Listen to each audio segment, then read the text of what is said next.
Mi experiencia en las universidades, en los posgrados, es que la debilidad de la formación inicial en licenciatura, de la formación de grado, en el área específica de investigación, es quizás la mayor falencia. Siento que en estos 30 años ha venido mejorando un poco la formación de investigación en pregrado, tanto en las universidades públicas y privadas, pero aún así justamente la falta de una formación más o menos sólida en investigación en pregrado y la falta de una experiencia de un trabajo de investigación como requisito de graduación hace que los estudiantes al llegar a las maestrías tengan dificultades incluso para pensar un tema en forma científica. Es decir, todavía manejan ahí mezclas de intuición, de rumores, de opiniones con lo que es un conocimiento científico.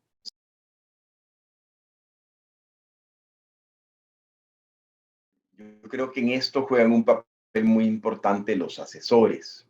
y tomando la experiencia europea, lo que se hace es que los docentes, los doctores, son los que tienen línea de investigación y entonces los maestrantes o los estudiantes que quieren hacer investigación eh, conversan con ellos, se adhieren a una línea de investigación, pero ya bajo la mirada de alguien que tiene un panorama amplio. Y esto ayuda mucho porque los estudiantes con frecuencia se pierden meses en tratar de verle las áreas diferentes que pueden investigar de un mismo tema. Generalmente la actitud de un investigador novel o sin experiencia es que quiere investigar todo el tema.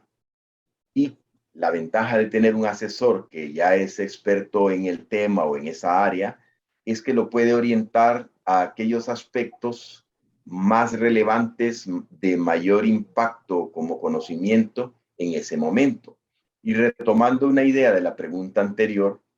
la debilidad de la formación en licenciatura hace que los estudiantes, por ejemplo, crean que hacer una investigación sobre causas, sobre impacto, sobre influencia, sobre incidencia, ese tipo de estudios, no tienen la idea de la complejidad que implica, por ejemplo, las pruebas estadísticas que implica un estudio causal o un estudio multivariado. Entonces, ese tipo de debilidades en su formación de pregrado hace que cuando empiezan a abordar un tema, consideren que es fácil o no tienen idea de las dificultades que implica un estudio causal multivariado, por ejemplo.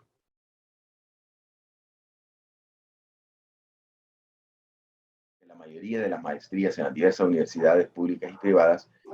ven el trabajo de tesis no como una experiencia de aprendizaje enriquecedora en investigación, sino que lo miran más como un requisito, como un trabajo que hay que cumplir, ¿sí? Bajo ciertos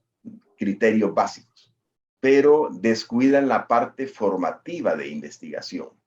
Y en ese sentido creo que se requiere cambiar un poco el enfoque de las maestrías para tratar de desarrollar más esas competencias investigativas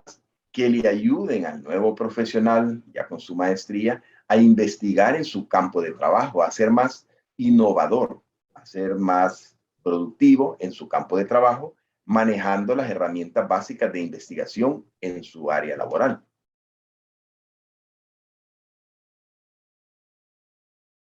Diría yo que en Honduras sigue predominando el enfoque cuantitativo de la tradición positivista, pero con falencias, ¿sí? Con falencias, y eso es grave. Incluso en las universidades, trabajos que a veces se presentan por parte de las universidades, tienen falencias metodológicas aplicando la metodología cuantitativa. Afortunadamente, en algunos campos, en particular en educación, la perspectiva cualitativa ha venido emergiendo en la última década bastante y diría que actualmente, para poner un ejemplo, en los trabajos de tesis de maestría de la Universidad Pedagógica, hay un predominio de enfoques mixtos, lo que no significa que sean enfoques mixtos sólidos, todavía en proceso de ir paso a paso.